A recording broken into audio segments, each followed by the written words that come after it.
발달장애 아동의 변비, 결국 비타민C가 도움이 된다. 발달장애 아동을 키우면서 마주치는 어려움은 예상 밖에서 온다. 그 중에서도 우리 아이에게 가장 지속적이고 일상 전체를 흔들어 놓았던 문제는 바로 변비였다. 단순한 배변 문제가 아니라 아이의 기분, 행동, 집중력, 수면, 식사까지 모든 영역을 좌우하는 핵심 문제였다. 우리 아이는 어릴 때부터 대변이 나오는 감각을 매우 불편해했다. 그래서 대변을 볼 때마다 얼굴을 찌푸리고 몸을 비틀고 기저귀 한쪽을 붙잡고 서서 힘겹게 해결했다. 주기는 이틀에 한 번 또는 3일에 한 번 정도였다. 이 주기는 시간이 지나도 바뀌지 않았고 대변을 보지 못한 날은 하루 종일 아이의 상태가 불안정해졌다. 작은 자극에도 짜증이 폭발하고 집중이 흐트러지고 산만함이 극도로 올라갔다. 심지어 다음날 아침까지 이어질 정도로 컨디션이 무너졌다. 그때부터 나는 항상 같은 생각을 했다. 이 변비만 해결되면 아이의 많은 문제가 따라 내려올 텐데.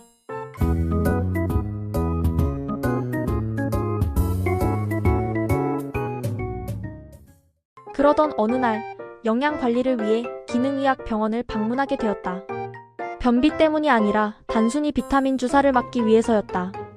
그런데 영양주사를 몇 차례 맞으며 아이의 장 상태가 미세하게 좋아지기 시작했다.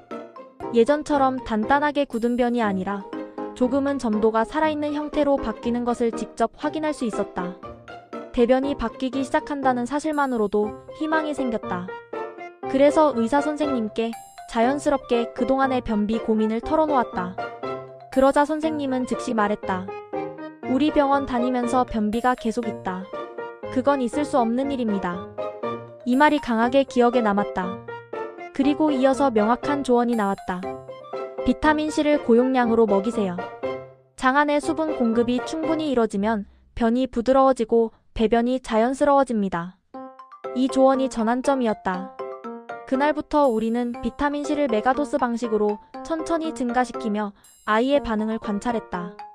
용량을 올릴수록 변의 점도는 더 안정적으로 유지되었고 배변 주기는 놀라울 정도로 바뀌었다. 그동안 2일에서 3일에 한 번 보던 대변이 하루 혹은 이틀에 한 번으로 규칙적으로 나타났다. 이 변화는 명백했다. 비타민C는 변비 해결의 생리적 기반을 만들어줬다. 하지만 문제는 여기서 끝나지 않았다. 아이는 여전히 변기에 앉는 것을 힘들어했다. 그 이유는 단순했다.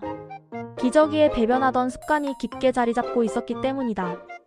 아무리 장 상태가 좋아져도 행동 습관이 바뀌지 않으면 변기는 여전히 낯선 공간이었다.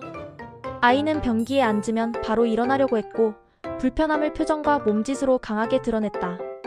그래서 우리는 행동적 배변 훈련을 시작했다. 응가 관련 그림책을 읽고 교육 영상을 보여주고 형이 변기에 앉는 모습을 직접 보여주고 아빠가 시범을 보이며 천천히 반복해서 교육했다. 응가가 마려울 때는 변기에 간다라는 개념을 아이의 인지 속에 하나하나 채워 넣는 작업이었다. 여기에 한 가지 전략을 추가했다. 바로 천연 오일을 이용한 배변 신호 조건 형성이다. 변비에 좋다는 천연 오일을 구입해 기저귀를 찾을 때마다 그 향을 맡게 하고 배에 가볍게 마사지해 주었다. 이 오일이 특별한 치료 효과가 있어서라기보다는 특정 향을 맡으면 배변해야 하는 상황. 이라는 연결을 만들기 위해 선택한 전략이었다. 이는 파블로프의 조건반사 원리를 적용한 것으로 향이라는 감각 자극을 배변, 행동과 자연스럽게 연결시키기 위한 목적이었다. 같은 오일 향을 배변 신호로 인식하게 하고 아랫배의 마사지로 장운동을 촉진시키려는 시도이기도 했다. 그리고 마침내 전환점이 다가왔다. 어느 날 우리는 큰 결심을 하고 배변 훈련을 시도했다. 평소보다 음식을 더 먹이고 배가 차서 변이 마려울 시점을 잡았다. 그 타이밍에 맞춰 천연 오일을 발라 향을 맡게 하고 배 마사지를 했다. 그리고 마음속으로 준비했다. 오늘 바지에 응가를 해도 괜찮다. 그만큼 행동 전환을 위한 골든타임이라고 느꼈기 때문이다. 그 순간 예상치 못한 일이 벌어졌다. 아이가 갑자기 벌떡 일어서더니 말도 없이 변기로 달려가 앉아 급하게 배변을 하기 시작한 것이다. 이 장면은 부모인 우리에게 매우 큰 충격이자 감동이었다. 이 행동은 단순한 우연이 아니었다. 장 기능이 안정되었고 인지 교육이 되었고 향과 마사지로 배변 신호가 연결되었고 그 모든 요소가 정확히 맞아떨어진 결과였다. 그날 우리는 결심했다. 기저귀는 이제 완전히 치우자. 다시 옛 습관으로 돌아갈 가능성을 원천 차단하기 위해 집안의 기저귀를 모두 버렸다.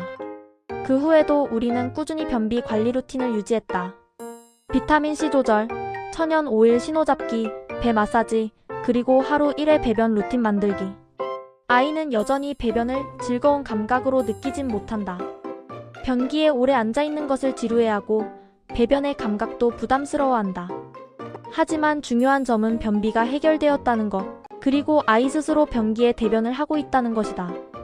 특히 초등학교 입학 후 며칠 지나지 않아 변기에 배변을 성공한 것은 매우 의미가 크다. 아이의 신체적 기반과 행동 패턴이 모두 새로운 단계로 올라섰다는 뜻이기 때문이다. 이 모든 과정을 정리해보면 결론은 명확하다.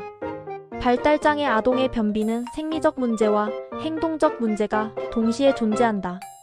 그 중에서 먼저 해결해야 할 것은 장 기능이며 비타민C는 그 기반을 만드는 가장 확실한 도구이다. 그 위에 행동 교육이 올라가야 비로소 변비가 완전히 해결된다. 우리 아이는 그렇게 변비라는 벽을 넘었고 그 변화는 일상 전체를 조금씩 안정된 방향으로 끌어올렸다. 이 경험은 다른 부모들에게도 충분히 적용할 수 있는 현실적 방법이며 변비는 시간이 지나면 자연히 해결된다는 막연한 믿음이 아니라 확실한 전략과 순서로 접근해야 해결된다는 것을 보여주는 사례이다.